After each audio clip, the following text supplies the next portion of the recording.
Good morning, ladies and gentlemen, and thank you for tuning in. I hope you guys subscribe, so hit that like button. This is the second video I am doing, as obviously yesterday was the first.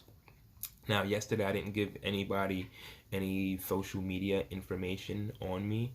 My name is Ronald Joseph. If you go on Facebook, you can find me at Ronald Joseph or Ron Joseph. I have 3 Facebook accounts. I get banned from Facebook a lot of times, so you'll just see a black guy doing some kind of running or taking a picture. That's me. Now on Instagram, my name is Ron J 1983, so it's RONJ 1983. No spaces, no uppercase letters, just everything is together. And now on Strava, my name is Ron Joseph. Like I said, you'll see a black guy with some kind of form of running picture. I don't know what it exactly is, but it's me. Now, let's get into this marathon training thing. Now, me personally, I am self-coached. I don't have a coach. I could have a coach for free, Boyd Carrington, but I'm lazy and I don't like to do speed work. That's the only reason why he's not my coach. But let's say you don't have a coach and you necessarily don't know where to really start, don't really have a plan. What I suggest to a lot of people is you have to learn to use social media as a tool to help you get better without having to go find a coach. Also, me, why I don't have a coach is I like to take all the credit for my greatness for myself. But here's what I do. Let's say you're trying to run a half marathon or half marathon in 2 hours, full marathon in 4 hours. Here's what we do. And you have no plan. You can kind of go on Strava. Actually, Strava is a great tool to use to snoop on people, to see how people are training. You're trying to run a 2-hour marathon, a 4-hour marathon, and you're stuck at 4:20, and you see this person that just came from 4:15 to 3:55. So how did they do that? How did they do that? So you just snoop around, and if their workouts are not private, you can just go look at their workouts and see what they did. Okay, let me try and do this, and then let me try to do that. All right, that's one person. Or what you can do is go to another person and just various people and take a little bit from him, a little bit from her, and kind of make your own plan that way. I mean, I do it. Sometimes I snoop around and see, what's this guy doing over here? This guy's running 2:30, 2:35, all right. And maybe apply it to something that I might do. Now, there's this gentleman who runs, and he made a book. I forget the title of the book. It's something like Run Slow to Get Faster. His name's Matt Fitzgerald. Matt has this 80-20 philosophy. 80% of your running is done slow, 20% is done hard. That is a great philosophy. Unfortunately, there are a lot of people out there who do not listen to Matt Fitzgerald. Me personally, I'm not even an 80-20 guy. I'm more like a 90-10 guy, 95-5 guy. I ran a marathon in November, as I discussed yesterday. Big Bear messed up my hamstring right here, and it was giving me problems for a while, probably for about 2 months. I could run on it, my normal runs, 8:15, 8:20 pace, and have the pain subside. But anytime I would go and I would try to run hard a little bit, it would flare right back up. So I couldn't run hard for a few weeks. So imagine you training for a marathon or getting ready to train for a marathon, and you go 3 weeks, no speed work. Your fastest mile in 3 weeks is 7:40, something like that. You're trying to run a 6-minute pace for a marathon. So not a good thing, but I got my hamstring taken care of and it's fine now. But let's talk about this marathon training thing. Now, everybody has their own philosophies on how to get better, how to get faster. Mine's is working for me, and I don't have to run very hard. I'm what you would like to call a lazy runner. I'm more of a volume guy versus a lower mileage, higher intensity. Works for me. It's still working for me. Eventually, it will no longer work for me and hit a wall. I'll hit a wall and I have to try something else. But that day hasn't come yet, so if it's not broke, I'm not necessarily going to try and fix it. Okay, now, everybody knows who Eliud Kipchoge is. He's regarded as the greatest marathoner in the world by most. Now his marathon pace is under 5 minutes, which is ridiculous. He does some training runs in the 9-minute range. Yes, you heard that right, the 9-minute range. Now me, my marathon pace is 6 minutes flat. This past Sunday, I just did a 14-mile run. The average pace was 9:02, 3 minutes slower than my marathon pace. Not many people train that much slower than their marathon pace, but guess what? If a guy that can run a marathon in under 2 hours does it, and it's working for him, guess what? I'm probably going to adopt that kind of training too. So it does work for me. All right. Now, we're going to talk about mitochondria. We're going to make this pretty simple. I'm not going to really divulge deep into the science of it. Now, mitochondria is an organelle in your body that's in your muscles. Now, mitochondria helps you turn fat, protein, and carbohydrates into energy while you are running.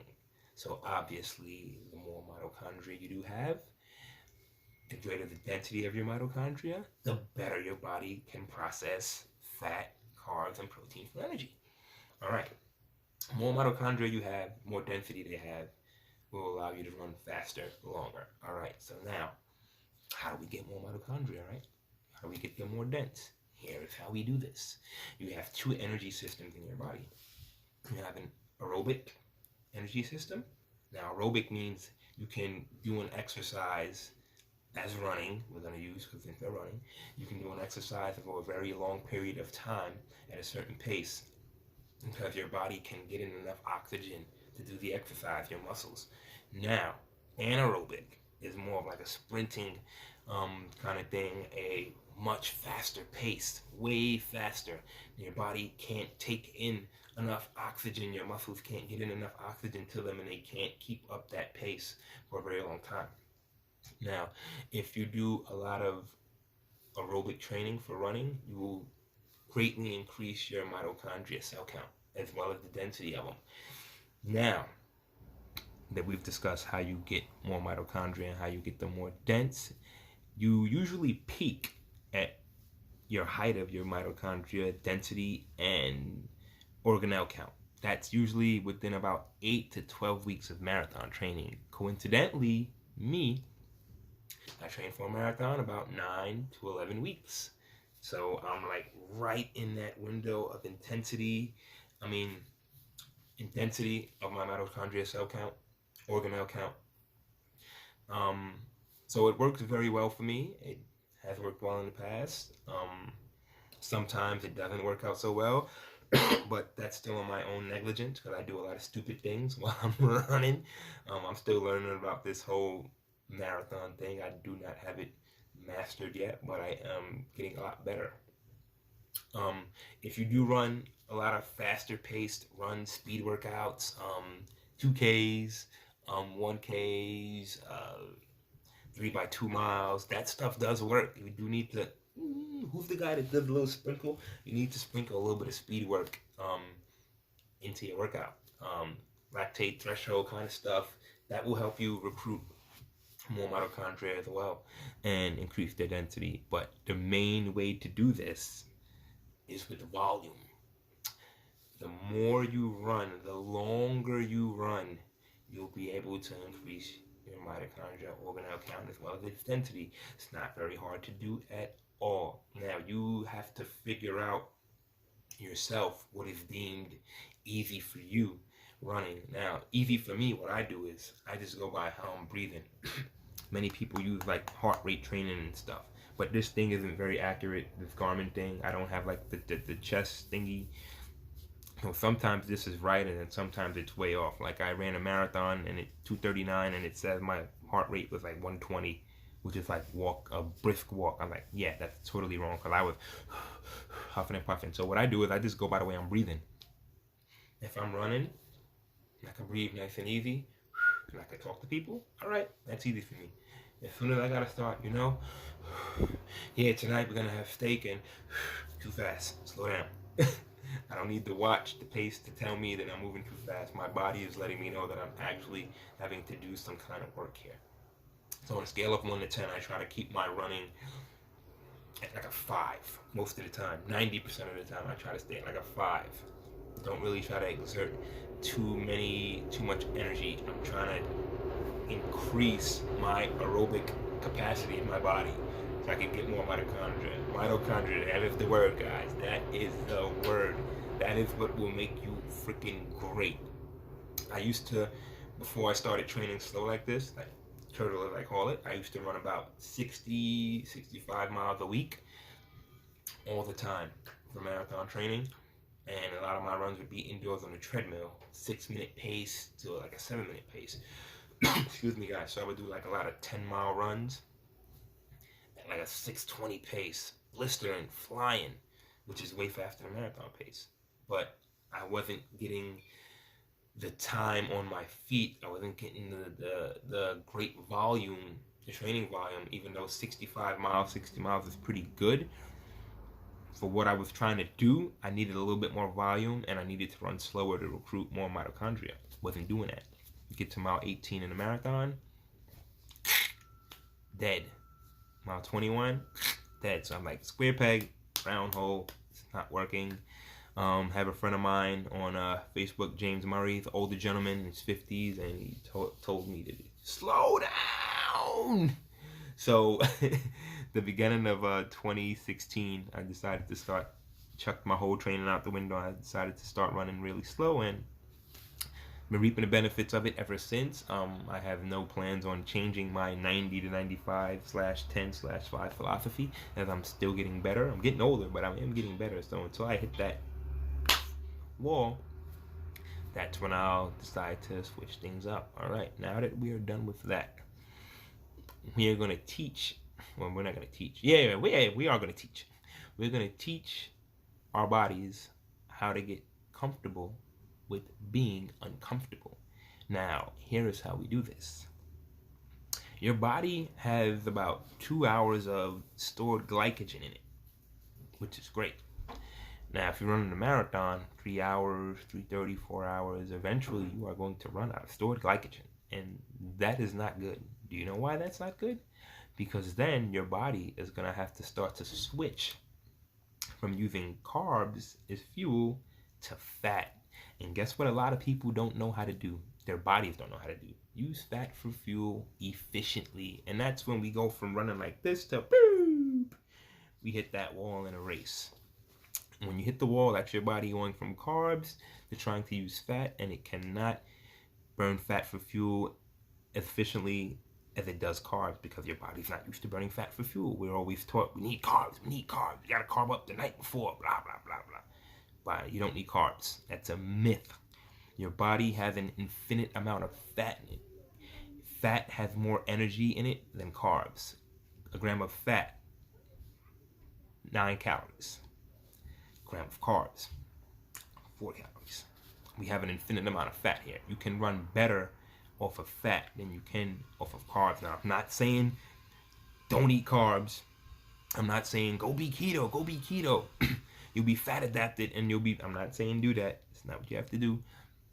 Just choose when you eat your carbs. Myself personally, I like to do most of my running with no carbs. I don't eat before, I don't eat during, I don't drink most of the time. Only when I'm at SUNY or Westbury in Long Island, I'm going on the hills and it's a 4-mile loop, I'll drink there a little bit. That's like the only place. Everywhere else, it's just run. And at some point when you're doing longer runs and you don't have any fuel with you, your body will start to suffer.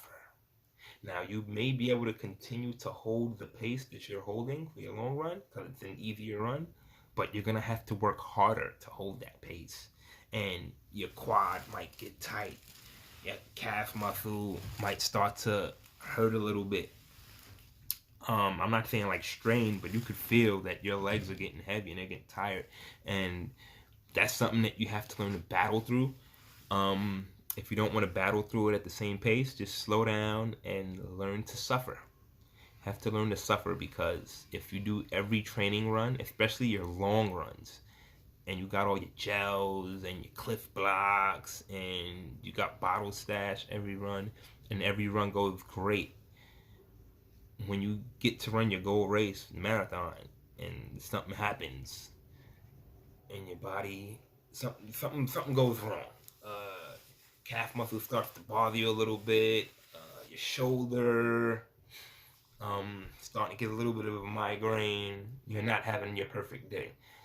Gotta learn to deal with that and cope with that, and try to not let that just destroy your race. It does happen to people. It's happened to me. I no longer let it happen to me. Ran Big Bear in November, and at mile 8, running down a mountain, right here, this hamstring, right here, this area, it was fine. I took one step, and the pain went from 0 to about an 8. Not at mile 24 or 23, at mile 8, and I instantly said, "Oh shoot." Came all the way from New York, 3,000 miles to California, and I can't have this happen to me now. No way. Relax. We've run before with issues. We've run before when we're hungry. We've run before when we're dying of thirst, and we're just trying to suck down spit, and we're suffering. Relax. Calm down. We'll figure this out. Changed the way I ran a little bit, backed off my pace slightly, and I finished the race, and I had a phenomenal race. I often tell a lot of people that I know a lot of people that run better than me for shorter distances. A lot of people have more talent than me for shorter and even longer distances. The problem is they have it here to here. Don't got it up here. You don't got it up here. It's gonna be hard, man. It's gonna be hard. So like I tell everybody, learn to get uncomfortable. Learn to get comfortable with being uncomfortable. It's a great thing to endure and do.